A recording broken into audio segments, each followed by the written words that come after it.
I'm here outside Connelly's gym in Birmingham, and I'm here to meet Punjabi lightweight boxer Dylan Cheema to catch up with him on his recent success in the BOXXER lightweight tournament. Let's go and meet him. Your legacy is something that is passed down. It is your mark. It is your footprint in the earth. It is your contribution to the world.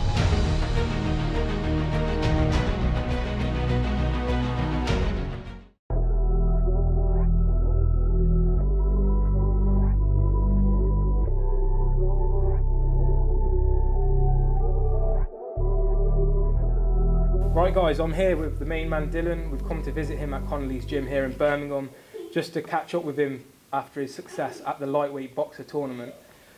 Good meeting you in person, man. Thank you. Nice to meet you too. How has life changed since the BOXXER tournament? Because obviously I'm guessing it's gone crazy since then, man.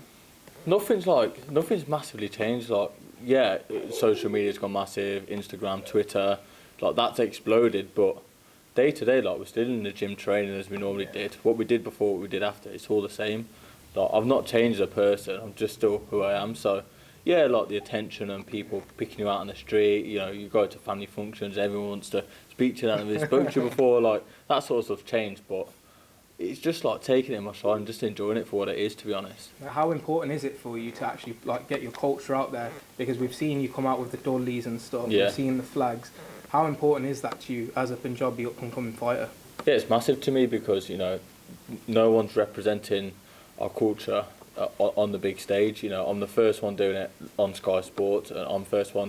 You know, there's a few of us doing it in boxing, but I'm the first one to do it on the biggest platform. So I'm just proud to carry the flag and walk out with the whole community behind me, because that, you know, everyone really has supported me massively since the tournament and before as well.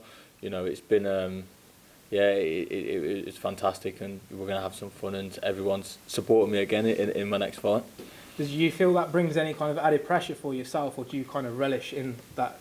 No, there's no added pressure because I know we're confident, like with the work that we do in the gym. You know, we work hard in the gym, so we're ready for the fight.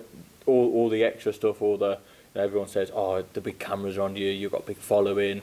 Is that extra? It's not extra pressure because we're used to it. We're accustomed to all of this. Yeah. So, the confidence is clear there. One of our viewers actually sent in a question as well. They wanted to know basically, how do you deal with nerves if you experience them at all? Or what advice would you give to someone who's getting into combat sports and feeling those nerves before they go out to compete? Yeah, to be fair, I get nervous before every fight. Yeah. Like we're warming up in the changing room, and the warm up we do in changing room, we do in the gym. It's the same warm up, so I'm used to that. You know, that warm up. It's the moment before behind the curtain, they announce your name, and that's when the penny drops, and it's like this is it now. This is real. This is happening, and that's the moment where you just something comes up and you just think, just walk out and get the job done. But there's nerves there for sure. How do I deal with nerves? It's just experience. You know, when I was a kid, I was nervous all the way through a lot of my fights, and it affected some of the fights. I didn't have some of the best performances, or I sort of had to change. You know, I changed because of the nerves. So it just comes with experience. But having a good team around you is the biggest thing, because having a good team around you, they keep you relaxed, they keep you focused, they keep your mind on what you need to do, and positivity as well. That's the biggest thing. So this is your 16th year now in combat sports, isn't it? So you first got into kickboxing. So a lot of our viewers might not know that about you previously. What got you into kickboxing, and what then later on made the transition for you to go over to boxing? Well, kickboxing, I came in when I was 10 years old. My best mate at school, Amajit, I've known him since I was 5, so his dad was a kickboxing instructor and a coach. He said, oh, just come to the gym one day. I went to the gym, I loved it. I fought 6 weeks later, broke my nose in that fight. Yeah. And I just loved it ever since. My coach, uncle today, still in my corner, and you see him dancing in the ring afterwards. Yeah, I've got my two other coaches, Richard Wallace, Simon Akufo. They were coached by Baggy, and in the gym when I was a youngster. I learned off them growing up, and I'm still learning off them today. You know, the guys that I've had around me from when I was young are still around me and with me today, because they're not my team. We're our team. We're one team. We're all together in it, and you know, we work together. We all bounce off each other really well, and it's a good atmosphere to be in. Yeah, 100%. You can see that, especially in the celebrations that you had post winning the BOXXER tournament as well. All you guys doing bung around the ring. That was like incredible to see. In terms of going forward, what does success in boxing look like for you? Because you've had success in kickboxing. You've been a world champion, two-time world champion in kickboxing. What is your idea of success in boxing moving forward? For me, it's to have the big nights, to keep representing the Punjabi Sikh community on the big stage, on the bigger platforms. Hopefully go out to Vegas, have a fight in Vegas, take everyone there, take the Dudleys there, show America what they ain't seen before. Hopefully get a fight in Punjab, because there's a lot of boxing out there, professional boxing out there as well. That's a possibility. So for me, it's like just take each fight at a time, keep learning, keep progressing, keep myself grounded. Still live at home, still with my parents, still, you know, they keep me in my place as well as my coaches do in the gym. So it's for me, it's just about getting the big nights. You know, I do want to get the big titles. I want the British titles. I do want the world titles. You know, they're the dreams I'm chasing for. But we're gonna build there. We're gonna get there. It's just stepping stones that we need wins that we need to get to. Yeah, hopefully one day to pack out the Rico as well. That'd be incredible. That'd be massive. Amazing. Yeah, that's it.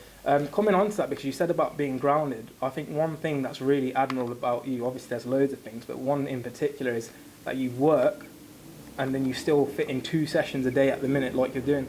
How do you get that balance? Because for a lot of people, it's quite hard to strike up that like work-life balance, but then you're also training at the same time. I'm used to it. My coaches did it. Yeah. I can do it. Yeah. You know, they weren't professional. Like the way that they fought in kickboxing was fantastic. It was absolutely like no other fighters were doing what they were doing, and that's what I followed. You know, we proved that you can still work and train to a top level and do it well. Yeah, you just have to make sacrifices. That's the biggest thing, you know. Simon said to me when I was probably 16, 17, he says, "You're at that point now in your life. What do you want to do? You know, if you want to go far, you want to progress and do well, you have to give it your social life." And that's a phrase that's always stuck with me, because like, I don't have a social life. This is my social life, is laughing and joking with these jokers in the gym. Yeah.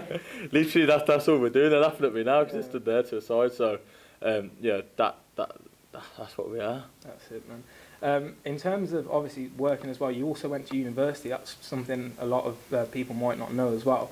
But how was that experience then, fitting that in? Were you still working at the time when you were going to uni, or were you just concentrating on your studies at the time?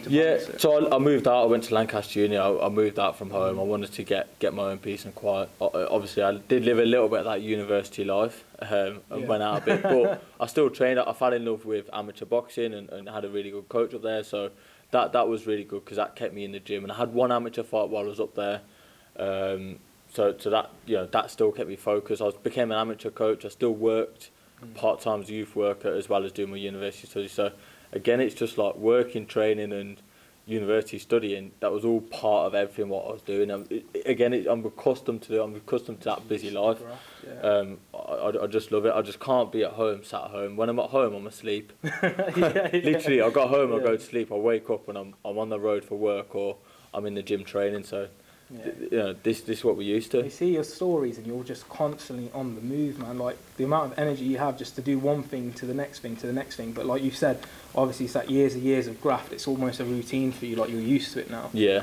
In terms of, so the show's called Leave a Legacy, obviously. In terms of legacy in boxing, what kind of legacy would you like to leave in boxing? For me, it's about providing a platform for the next generation. So that's going to be my legacy. And we're working on this now, because for me, I don't want to get into boxing to get like millions or thousands of £1 million and be settled. Yeah, that'd be great. Don't get me wrong. Like, we know what we're worth, but you know, we're not going to get ripped off. But for me, it's about, you know, getting more up in here into the sport of boxing, or into combat sports in general, and providing a platform for them to hopefully succeed and get to levels what you know, me and the team have got to. So that's going to be my legacy, and that's what I really want to do, because if I can help 2 or 3 or even 1 get onto the platform, and we've shown Sky Sports and the big TV what we can do, and we back our own, and that's what they love about it. And if I can do that for other youngsters coming into the sport, male or female, then I'm going to support them all the way.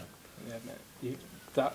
That's actually very inspirational to hear. Obviously, as young males growing up in the Sikh Punjabi community, sometimes we do miss those role models, especially in combat sports. Like with the Pakistani community, they had Prince, Amir Khan and stuff, but it's good and nice and refreshing to see boxers like yourself coming through now. Thank you. So we're going to wrap it up with one question that I'm going to ask everybody. Okay. And finish a sentence for me. In 5 years' time, Dylan Cheema will Be a world champion. Simple as that. There you have it, guys. This is Sonny Soma, that's Dylan Cheema, and this is Leave a Legacy.